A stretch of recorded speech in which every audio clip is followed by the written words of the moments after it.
From the autumn of 1994 until 2008, Joe Bruno was one of the most powerful politicians in New York State. He was Senate Majority Leader. And the way things are done within the walls of the state capitol, the Senate Majority Leader is able to, and Joe Bruno was, to rain riches on the capital region. He brought a new airport here. He built a new railroad station. He steered projects here like Global Foundries, the chip fabrication plant in Saratoga County now.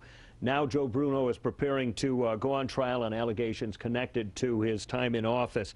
The senator joins us. It has been stipulated he cannot talk about the nuts and bolts of the trial, but he does have a lot to say. Senator, thank you very much for joining us. It's great to be here with you, Phil. People in the capital region called you Uncle Joe for the economic gifts you gave to this area. Did you ever picture spending your political afterlife in this situation with a cloud hanging over you? Absolutely not. It would be my worst nightmare and anybody's worst nightmare, Phil, because I spent 32 years in elective office, 14 almost as the leader of the Senate, and I'm proud of everything that I did in public life.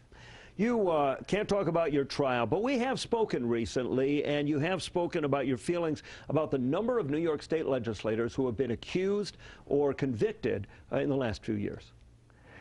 A number of people have, but you know what's unfortunate? The general public, when they talk about a legislator, if a legislator or person in government's accused, unfortunately, at least half of them think they're guilty.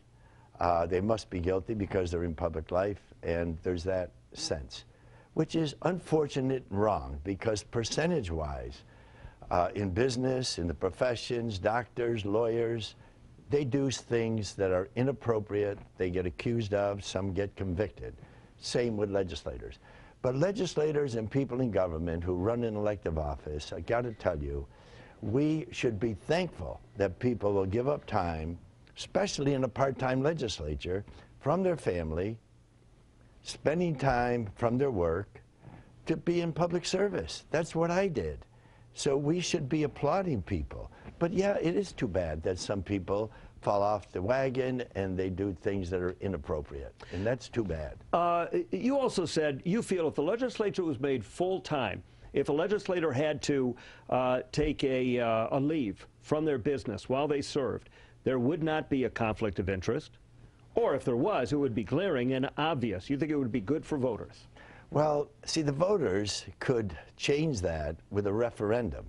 In order to change our Constitution says that New York State legislature is part-time. There's 212 legislators. It's a part-time job. That's why I ran for the Senate. I was in business.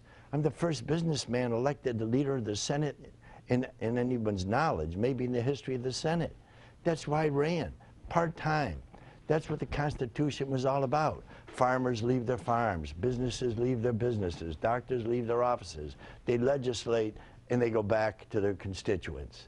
So if you want to change that and make it full-time, then doctor, give up your practice, lawyers, stop practicing.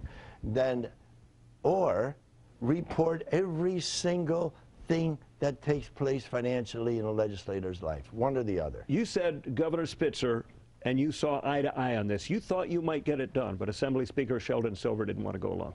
We didn't even ask. As my recollection is that I posed that to then Governor Spitzer and said, you want to do something really about keeping everything on an even keel here?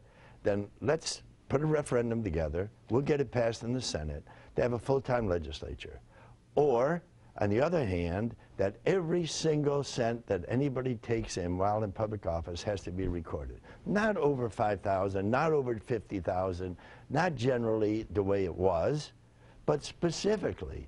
He said, a good idea, that's great, we should do that. I said, well then send a bill up.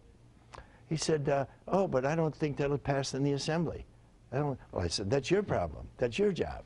And that was the end of the discussion. And that was the end of it. for 14 years. You were one of the most powerful politicians in New York State. During that time, the Capital Region enjoyed the spoils of victory, the nanoscale facility at UAlbany, Global Foundries arrival here, a baseball stadium was built. Now it's named after you, an airport, a railroad station.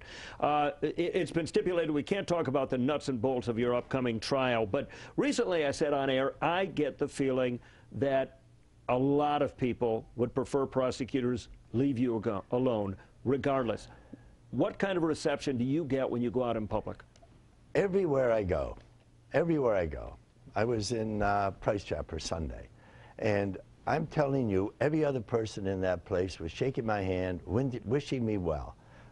I'm on the street. People will shake my hand and wish me well, thank me for my public service, and many of them will say how outrageous it is what is happening to you at this stage of your life. And I say thank you. And it is outrageous, Phil. Should your legislative achievements give you the benefit of the doubt? I would hope that they would, because what I did was good. It was certainly the best that I could do under the circumstances with a split legislature. But what was my motivation? My motivation was to create jobs, help people's lives be better. That's why I ran for office in the first place, improve the quality of life for people, help with their education, help with their medical expenses. That's why I was in public service. That's why it puzzles the heck out of me that the feds would see fit to spend over $25 million over the last 9 years. For what purpose? For what purpose?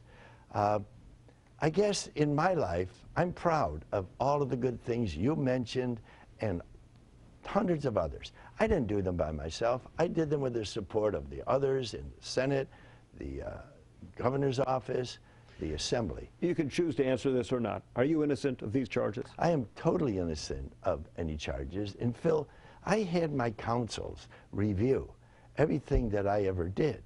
But what a lot of people miss is the New York State Legislature is a part-time job. I'm a businessman by background.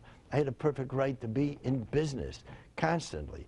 I worked too hard at being majority leader. I probably worked 70, 80, 85 hours a week. So I was able to do a lot more than a lot of other people did. But I was always, first priority was to be in government and be of public service. But you know, Phil, comes to mind, sometimes when I hear all the good things I did, no good deed goes unpunished. Senator, we're taping this interview because you told me when we talked the other day, there's two things you don't do anymore. You don't swim in Crooked Lake when it's really cold, and you don't get up at 6 a.m. Thank you. How are you? You have had surgery. You're 85 years old. How's your health? You know, I'm doing okay, Phil. I had a third of my kidney gone with cancer 6 or 7 months ago, and I'm doing well. Thank the good Lord. Thank you to all the people out there that are supportive. But I can tell you, my bones, my organs, I think, know they're 85, and I'm starting to listen to them because, you know, I can't do the things I used to do. I don't run anymore. I don't swim like that anymore, and can't ski. So your body catches up with you. But generally, I'm fine. I get tired, I can tell you that, middle of the day, later at night. I used to go to bed at 11:30, 12, get up at 6 in the morning, 5:30 in the morning. Now I'm in bed usually at 9, okay, right, and up at 8. So that's what's happening in my life. Senator Joe Bruno, thank you very much for joining us. And thank you, Phil, for the invite.